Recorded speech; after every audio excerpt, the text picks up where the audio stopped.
Contract పద్ధతిలో తీసుకున్నటువంటి వాళ్ళని తప్పుడు దారిలో రెగ్యులరైజ్ చేయడాన్ని వ్యతిరేకిస్తూ ఈ ప్రెస్ మీట్ని నిర్వహించడం జరిగింది. ముందుగా ప్రభుత్వ విద్యను కాపాడుకోవాల్సినటువంటి అవసరం ఉంది. ముఖ్యంగా ఇంటర్మీడియట్ ఎడ్యుకేషన్ అనేది హయ్యర్ ఎడ్యుకేషన్కి ఫౌండేషన్ లాంటిది.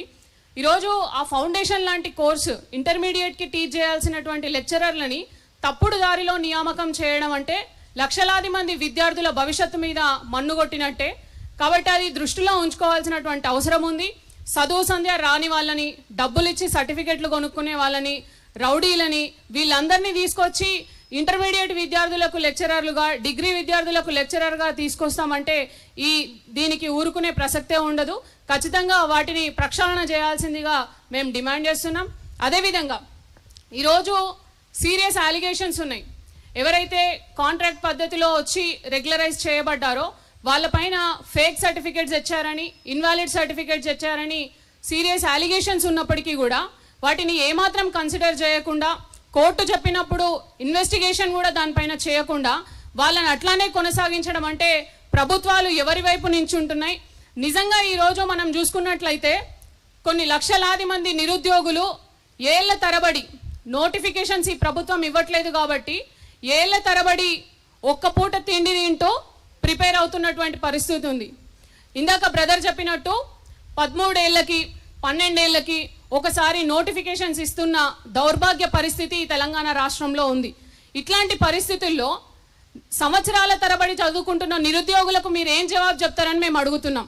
ఈరోజు వేలాది మంది పనికిమాలిన వాళ్ళని లెక్చరర్లుగా తీసుకొచ్చి ఈరోజు పేద విద్యార్థులపైన, ప్రభుత్వ విద్యా సంస్థల్లో చదువుకుంటున్నటువంటి పేద విద్యార్థులపైన మీరు రుద్దడం చూస్తుంటే కేవలం వాళ్ళ చదువుపైనే దాని ప్రభావం పడదు.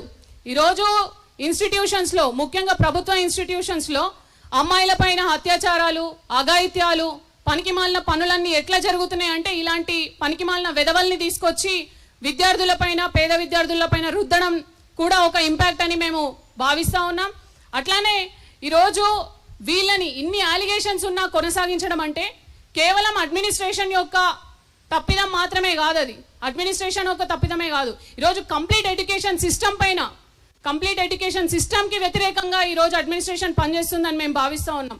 కాబట్టి ఈరోజు నిరుద్యోగంతో తల్లడిల్లుతున్న యువత వైపు ఒకసారి చూడాల్సినటువంటి అవసరం ఉంది. ప్రభుత్వం బాధ్యతాయుతంగా గతంలో ఏదైతే తప్పులు జరిగాయో, తప్పుడు సర్టిఫికేట్లు, ఫేక్ ఇన్వాలిడ్ సర్టిఫికేట్స్తో కొనసాగుతున్నటువంటి వాళ్ళపైన చర్యలు తీసుకోకుండా, ఇన్వెస్టిగేషన్ చేయకుండా వాళ్ళని యథావిధిగా కొనసాగిస్తామంటే ఈరోజు తెలంగాణ యువత, ఉస్మానియా యూనివర్సిటీ నాయకులు కానీ, లేకపోతే నిరుద్యోగ జేఏసీ నాయకులు కానీ ఊరుకునే ప్రసక్తే లేదు. ప్రభుత్వాన్ని మేము మరొకసారి విన్నపం చేస్తూ ఉన్నాం. దీనిపైన కంప్లీట్ ప్రక్షాళన చేయాల్సినటువంటి అవసరం ఉంది.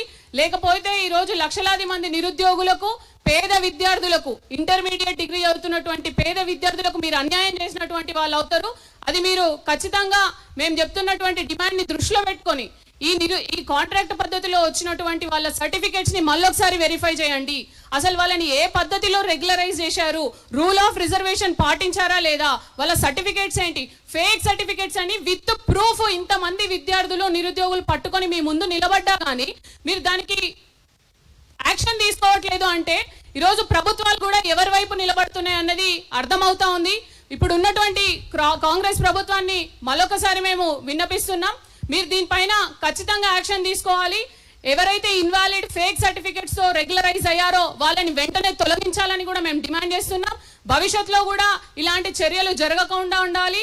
లేకుండా మీరు ఈ 3000 మంది ఎవరైతే ఫేక్ సర్టిఫికెట్స్తో వచ్చినటువంటి వాళ్ళు ఉన్నారో ఆ ఉద్యోగాలను కొనసాగిస్తే మాత్రం ఉస్మానియా యూనివర్సిటీ విద్యార్థి నాయకులుగా, అట్లానే నిరుద్యోగ జేఏసీ పక్షాన ప్రభుత్వం మీద తిరగబడతామని కూడా ఈ సందర్భంగా మేము హెచ్చరిస్తున్నాం. నిరుద్యోగ అంశం మీద సుదీర్ఘకాలం నుంచి పోరాడుతున్న విద్యార్థి నేత, నిరుద్యోగ జేఏసీ నేత అస్మా గారిని మాట్లాడవలసిందిగా కోరుతున్నాను. అందరికీ నమస్కారం. అసలు ఈ మొత్తం ఇలాంటి సమావేశాలు ఇవన్నీ చూస్తుంటే ఏమనిపిస్తుందంటే అనవసరంగా సిన్సియర్గా కూర్చొని చదువుకున్నానేమో అనిపిస్తుంది.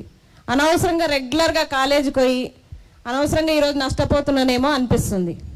2020-23లో నేను జేఎల్ ఎగ్జామ్ రాసిన తర్వాత వెరిఫికేషన్కి వెళ్ళినాం. వెరిఫికేషన్కి వెళ్తే నేను 3rd క్లాస్ జంప్ అన్నట్టు, జంపు బోనఫైడ్ లేదు. అయితే ఏం చేసిరంటే వెరిఫికేషన్ టైంలో నా ఒక్క వెరిఫికేషన్ కోసం నెల టైం ఇచ్చిర్రు నాకు. మరి నా మీద జరిగినంత విచారణ మళ్ళీ ఈ దొంగ సర్టిఫికేట్ గల పైన ఎందుకు జరుగుతలేదో అర్థమవుతలేదు. నాకు నెల రోజులు టైం ఇచ్చారు, నీ సర్టిఫికేట్ కరెక్ట్ లేదు, నువ్వు మళ్ళీ 1 మంత్ లోపు తీసుకురా అని చెప్పేసి ఒక నెల రోజులు టైం ఇచ్చారు ఒక బోనఫైడ్కే. అంటే నిరుపేద విద్యార్థుల పైన ఉన్నంత వెరిఫికేషన్, ఉన్నంత విచారణ ఈ దొంగలకు ఎందుకు లేదు?